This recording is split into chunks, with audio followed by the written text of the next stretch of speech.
Hello दोस्तों, आप सभी लोगों का स्वागत है हमारे यूट्यूब चैनल ओमवीर त्यागी फिजिसिस्ट पर। बच्चों, आपको बताने जा रहा हूँ आज मैं ट्रांसफार्मर की कार्यविधि। ट्रांसफार्मर हमारा किस तरीके से काम करता है और उसके क्या क्या सूत्र बनते हैं, उसका मैं डेरिवेशन एक टाइप का कराने जा रहा हूँ। इसमें मैं आपको बताना चाहता हूँ कि हमारे पास ट्रांसफार्मर दो तरीके के होते हैं। एक होता है अपचाई ट्रांसफार्मर, जिसको इंग्लिश में बोलते हैं स्टेप अप ट्रांसफार्मर, और दूसरा होता है स्टेप डाउन ट्रांसफार्मर। क्या होता है? Step down transformer. ठीक है, दो तरीके के ट्रांसफार्मर होते हैं हमारे पास, एक स्टेप अप ट्रांसफार्मर, एक step down. Step up transformer क्या करता है कि वोल्टेज को बढ़ाता है, क्या करता है? वोल्टेज को इंक्रीज करता है। और स्टेप डाउन ट्रांसफार्मर क्या काम करता है? वोल्टेज को डिक्रीज करता है, वोल्टेज को क्या कर देता है? कम कर देता है। ठीक है। तो देखिए, अब मैं आपको कार्यविधि इसकी कराने जा रहा हूँ कि किस तरीके से ये वर्क करेगा। ठीक है। तो देखें बच्चों, जब हम ट्रांसफार्मर को इस तरीके से, एक ट्रांसफार्मर में मैं थोड़ा सा समझा देता हूँ आप लोगों को। ये ट्रांसफार्मर है, इस तरफ ये क्रोड है ट्रांसफार्मर का। ठीक है, यहाँ यहाँ पर एक कुंडली लगी हुई है ट्रांसफार्मर में। ठीक है, इसको बोलते हैं प्राथमिक कुंडली पी। यहाँ पर इसकी दूसरी कुंडली लगी हुई है इस तरफ, इसको बोलते हैं दूसरी कुंडली, द्वितीय कुंडली यानी कि एस। ठीक है, जब हम प्राथमिक कुंडली में वोल्टेज अप्लाई कर देते हैं, अपने वोल्टेज लगा देते हैं किसमें? प्राथमिक कुंडली में, तो ये वोल्टेज की वजह से यहाँ पर ये क्रोड क्या होता है? ये बार बार चुंबकित और विचुंबकित होता है, क्योंकि चुंबकीय क्षेत्र उत्पन्न होता है।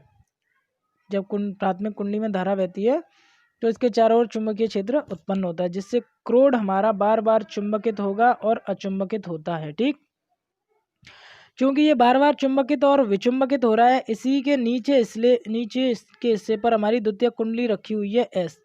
तो एस में क्या होता है? एस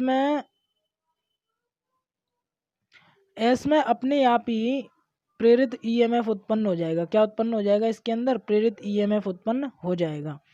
ठीक है, क्योंकि यहाँ पर चुंबकीय फ्लक्स परिवर्तन की दर जो होगी प्राथमिक कुंडली के हिसाब से, वही यहाँ पर आ जाएगी द्वितीय कुंडली में। ठीक है, तो द्वितीय कुंडली में आ जाएगी, तो यहाँ का ईएमएफ और यहाँ के ईएमएफ क्या होंगे? आपस में बराबर होंगे। वही चीज़ हम कहना चाह रहे हैं। देखिए कि यहाँ पर मैंने बताया कि प्राथमिक कुंडली में प्रेरित विद्युत वाहक बल ईपी, मैंने प्राथमिक कुंडली को पी से लिखा है, इसीलिए मैं इसको कह रहा हूँ क्या?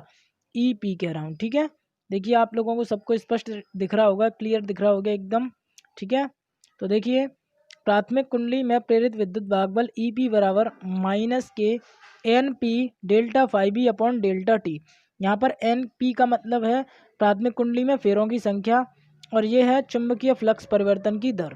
तो इस तरीके से ये हमारा क्या हो गया? समीकरण नंबर 1 बन के तैयार हो गया। ठीक है,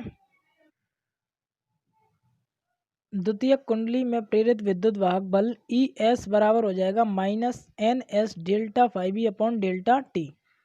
यहाँ पर एन एस द्वितीय कुंडली में फेरों की संख्या है, और ये हमारा चुंबकीय फ्लक्स में परिवर्तन।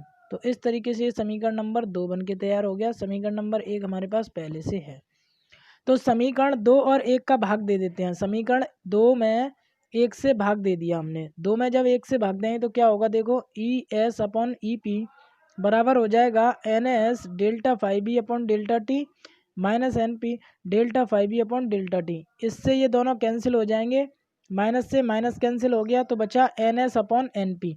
यानी यहाँ से फॉर्मूला आ गया कि E S upon E P बराबर N S upon N P.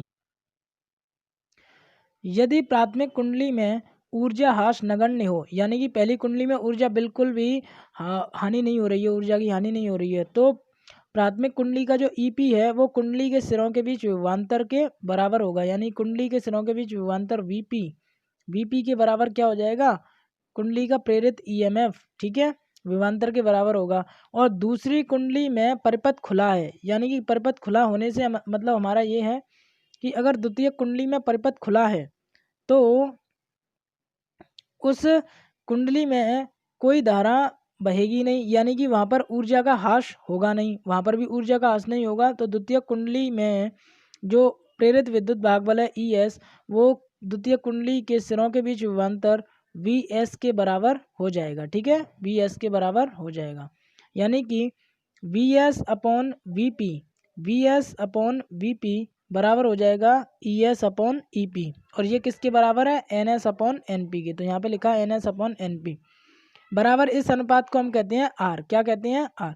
Are को हम कहते हैं परिणमन अनुपात। क्या कहा जाता है इसे? परिणमन अनुपात। यदि ट्रांसफॉर्मर में शक्ति क्षय नगण्य हो जाए, शक्ति क्षय नगण्य होगा तो क्या होगा कि परिपथ में कोई शक्ति खर्च नहीं होगी, यानी कि जो हमने निवेश की है शक्ति वो निवेशी शक्ति के बराबर होगी। अर्थात P बराबर फॉर्मूला होता है VI। तो यहाँ पर VI बराबर होगा VI के। ये कौन सी है? निर्गत शक्ति, यानी कि निर्गत कहाँ से हो रही है? द्वितीयक कुंडली से। तो ये हो जाएगा VS/IS। और यहाँ निवेश कहाँ हो रहा है? प्राथमिक कुंडली में, यानी कि VP/IP हो जाएगा।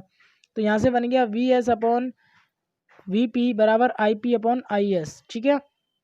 तो इस तरीके से अगर सभी में संबंध स्थापित करें तो IP/IS बराबर हो गए यहाँ से VS/VP। इसका मतलब होता है ES/EP और ये बराबर होता है NS/NP के। ठीक है। अब आती है ट्रांसफॉर्मर की दक्षता की बात।